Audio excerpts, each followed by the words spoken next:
Update news. Ner taluka Rashtravadi Congress पक्षाच्या वतीने माननीय जिल्हाधिकारी यांना माननीय भुसारी साहेब तहसीलदार यांच्या मार्फत निवेदन।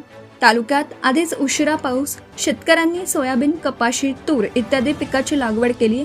यावर्षी सोयाबीन बियाणं निकृष्ट निघाल्याने हजारो शेतकऱ्यांचं नुकसान झालं।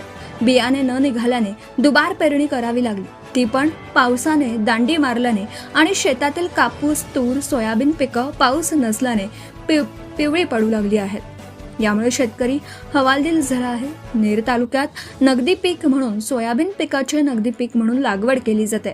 जास्त उत्पादन देणारे पांढऱ्या फुलाच्या जातीचे अंकुश सीड्सचे 11035, बूस्टर कंपनीचे हुतुतू पाश कंपनीचे 108 इत्यादी बियाण्याची लागवड केली। जिल्ह्यात नेर तालुक्यात बियाणे न निघाल्याची तक्रारी आहेत। कृषी विभागाने पंचनामे केले। आधीच शेतकऱ्यांनी सावकारी कर्ज, पत्नीचं मंगळसूत्र गहाण ठेवून कशीबशी पेरणी केली। आजपर्यंत पाऊस नसल्याने शेतकरी आभाळाकडे पाणी आज येईल उद्या येईल आशेवर जगतोय। निसर्गाच्या संकटात सापडलेल्या आणि निकृष्ट सोयाबीन निघाल्याने हजारो शेतकऱ्यांवर आज उपासमारीची पाळी सोयाबीन कंपनी व विक्रेत्यांमुळे आली आहे। अशा अडचणीत सापडलेल्या शेतकऱ्यांना शासनाने हेक्टरी 50,000ची मदत जाहीर करण्यात यावी, याकरिता आज राष्ट्रवादी काँग्रेस पक्षाच्या वतीने निवेदन देण्यात आलं। हे निवेदन नेर तालुका राष्ट्रवादी काँग्रेस पक्षाचे अध्यक्ष सुनील खाडे यांच्या नेतृत्वाखाली आणि विराज भुईखेडकर सभापती, कृषी उत्पन्न बाजार समिती बोरी, मनोहरराव देशमुख, युवराज पाटील, अरुणराव खडसे, हरेश्वर कणसे, निलेश ठाकरे, संजय पवार, प्रवीण वाघजळे, विकी कुबडे, अमोल खांदे, अमन चौधरी आणि तालुक्यातील यावेळी उपस्थित होते।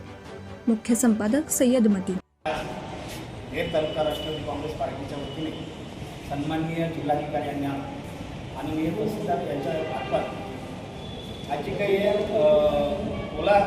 कोरडा दुष्काळ आहे, गेल्या 5 जुलैपासून पाऊस न आल्यामुळे शेतकऱ्यांनी पेरणी केल्यानंतर आधी शेतकरी अडचणीत आलेला आहे। कशी पेरणी, कर्ज काढून, लोकांची शाहकारी काढून, पत्नीचं मंगळसूत्र गहाण ठेवून पेरणी केली आणि अशातच काही निकृष्ट दर्जाचं बियाणं शेतकऱ्याच्या माथी मारण्यात आलं। याच्यामध्ये हजारो शेतकरी आपल्या तालुक्यातला यामुळे अडचणीत आला। शेतकऱ्यांनी दुबार पेरणी केली। दुबार पेरणी केल्यानंतर शेतकऱ्यांचं पाणी नसल्यामुळं शेतकऱ्यांनी लावलेलं बियाणं सुद्धा वाया गेलेलं आहे। अशा या परिस्थितीमध्ये शेतकऱ्यांना शासन आणि प्रशासनाने शेतकऱ्यांना प्रति हेक्टरी 50,000 रुपये मदत द्यावी आणि जे काही शेतकऱ्यांना जे काही विमा आहे, शेतकरी हा आपल्या पिकाचा विमा काढतो आणि अशा परिस्थितीमध्ये शेतकऱ्यांना एकरी 1 पोतं 1.5 पोतं शेतकऱ्यांना मागील वर्षी उत्पादन झालं नाही। अशा अवस्थेमध्ये शेतकऱ्यांना विमासुद्धा देणं गरजेचं होतं, परंतु विमासुद्धा मिळाला नाही। शेतकऱ्यांना यावर्षी कर्जसुद्धा मिळालं नाही आणि या सरकारच्या दुटप्पी धोरणामुळे शेतकरी कुठेतरी अडचणीत आलेला आहे। माझी शासनाला विनंती आहे, प्रशासनाला सुद्धा विनंती आहे, या दक्कडीस आलेल्या शेतकऱ्यांना कुठेतरी आर्थिक मदत म्हणून 50,000 द्यावे आणि जे काही निकृष्ट शेतकऱ्यांना बियाणं या बियाणे कंपनी आणि या विक्रेत्यांनी जे काही निकृष्ट बियाणं दिलेलं आहे यांच्यावर सुद्धा कडक कारवाई व्हावी अशी आमची शासनाला प्रशासनाला विनंती आहे। Subscribe now and press the bell icon. Never miss an update.